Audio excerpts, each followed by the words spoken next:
Mais uma vez, seja bem-vindo, senhoras e senhores acadêmicos da Faculdade de Direito de Caldas Novas, Goiás. Estamos aqui na parte 9 das aulas do tempo de pandemia sobre os efeitos jurídicos e sociais da Covid-19, na qual eu respondo questões formuladas pelos senhores e pelas senhoras. Nessas últimas inserções, inserção número 9 e número 10, nós vamos tratar do cenário pós-Covid. Né?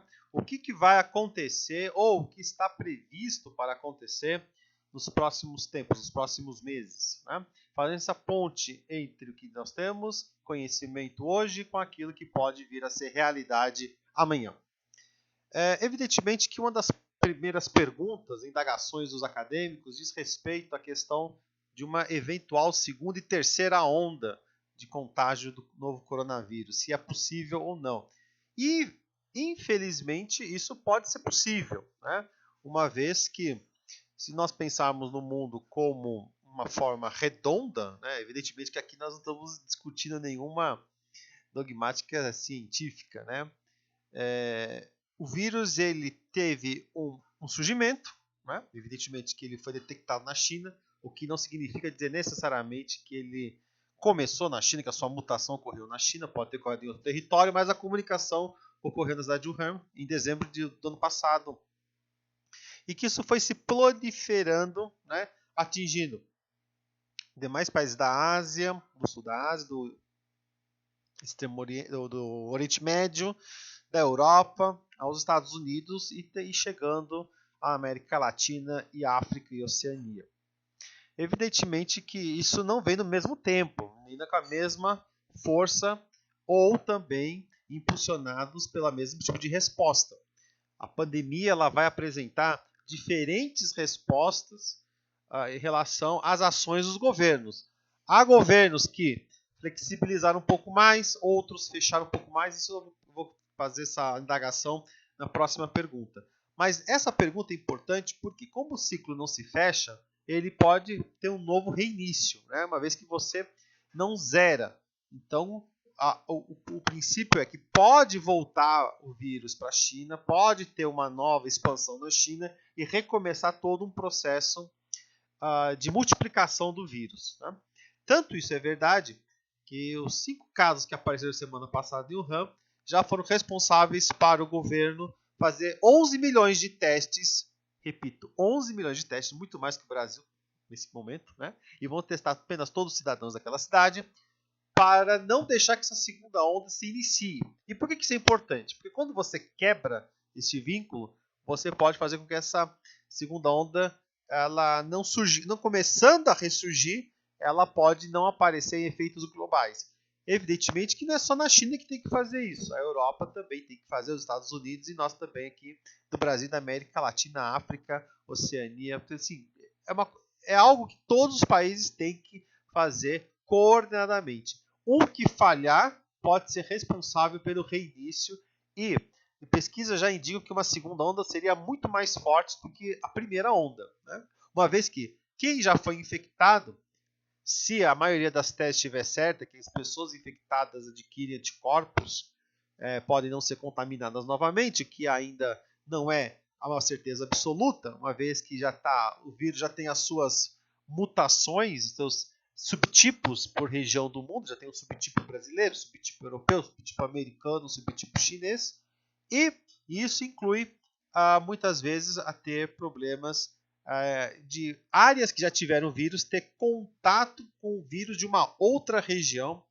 e esse contato pode ser que essa imunidade seja nula. Né? Isso ainda, evidentemente, vai ser feito ainda por profissionais, ainda vão ter pesquisas para testar isso. Mas, sim, é possível que venha uma segunda onda. Lembrando que o Brasil ainda não chegou nem no platô da primeira. Né? As cidades que estão mais afetadas ainda não conseguiram chegar no seu ápice e as medidas de distanciamento social estão praticamente fracassadas, ou seja, as pessoas não aguentam ficar mais em quarentena. Imagine se você tiver um lapso temporal e voltar a uma outra quarentena, que vai ser a medida tomada novamente, uma vez que os nossos hospitais públicos não suportam, já provaram que não suportam esta grande demanda pelo novo coronavírus. A segunda questão que eu queria tratar sobre isso é a questão dos países que fizeram políticas diferentes, mas que chegaram a resultados positivos. Evidentemente que aqui nós temos que tomar muito cuidado a falar desse assunto, porque pode falsear a própria pensamento final. Né? Muito se fala que a Suécia deixou um pouco mais flexível o acesso ao comércio, não tanto distanciamento com as pessoas, e a Dinamarca, por exemplo, foi muito mais rígida, né? Então ela optou por um controle mais rígido e agora libera. A Suécia teve uma flexibilização menos intensa, teve mais mortes, mas também agora está controlado. O dado que tem que se pensar quando muitas pessoas pensam em aplicar isso no Brasil é que tanto Suécia quanto Dinamarca, quanto muitos países europeus, não todos, mas muitos países europeus, o seu sistema de saúde conseguiu suportar as medidas tomadas pelos países. Então a Suécia, que deixou mais comércio, deixou mais pessoas, deixou mais circulação e que teve mais mortos, não alterou o seu padrão de saúde, ou seja, o sistema de saúde suportou. Então, querer colocar o caso sueco em relação ao Brasil, não sei se daria certo, porque nós, mesmo com as nossas medidas de distanciamento social, que não é o sucesso, já estamos tendo colapso em várias cidades de vários estados brasileiros. Né? Então, temos que ter noção de duas coisas nesse ponto. Primeiro, o meu sistema de saúde suporta qual o número de mortes? Ou o meu sistema de saúde suporta até que momento para que eu possa fazer uma flexibilização. Tanto é que agora, nesse momento que já se fala em flexibilização, também já se compara se o sistema de saúde suporta ou não uma eventual abertura. Né? Porque, lógico, que o número de mortes e infectados irá aumentar porque as pessoas circulam mais, o vírus também circula mais. Mas não é para se ter medo, é apenas para fazer uma reflexão, porque muitas vezes há comparações indevidas. Né? Olha, porque tal lugar foi feito assim, por que não é assim no Brasil? É porque não pode ser feito da mesma maneira. Cada país, e dentro de cada país, como o caso do Brasil com dimensões territoriais continentais, também há as suas diferenças para serem tratadas. Ok? Então, isso daí, respondendo as questões dos alunos, é muito importante que vocês entendam que nós estamos diante de um sistema, e dentro desse grande sistema são vários subsistemas. E dentro de cada subsistema haverá de ser uma resposta diferente da outra. Bom, como pergunta final desse bloco número 9 das aulas de tempo de pandemia, eu gostaria de esclarecer uma questão que é muito importante, que foi também passada por vocês, sobre a questão da dinamização da economia. Né? Vocês percebam que muitos países estão preocupados com a queda das economias locais e se isso vai ter recuperação ou não. Tudo vai depender de uma resposta coordenada dos países. Né? Porque todos os países irão ser atingidos. Então, todos os países terão retração econômica. Mas alguns sentirão mais que outros. Né? Outros terão possibilidade de, fazendo as suas regras, ou melhor, fazendo a sua lição de casa, vai sair mais cedo e recomeça a reativar a economia mais cedo.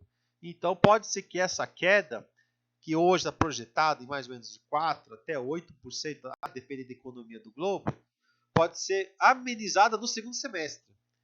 Mas também tem que ver se não haverá uma segunda onda e como que vai ser encarada essa segunda onda. Então, os pacotes de estímulo que nós percebemos, tanto para as pessoas físicas, quanto para as pessoas jurídicas, e quanto para a sociedade em geral, são positivas. Mas tem que se pensar que o pacote de estímulo não é para a corrupção. Vemos, por exemplo, no Brasil, que muitas áreas ligadas ao auxílio emergencial, que a compra de insumos para a saúde, se fôssemos um país que a distribuição de renda fosse mais justa e se obedecêssemos pelo menos o mínimo dos ditames da Organização Mundial de Saúde, não precisaríamos investir tanto nessa área. Poderíamos deslocar esse investimento para uma melhor construção de hospitais de campanha, para uma melhor conscientização da população. Que, aliás, é o melhor elemento que se pode ser aplicado agora. Conscientizar a população para um melhor aproveitamento do recurso público.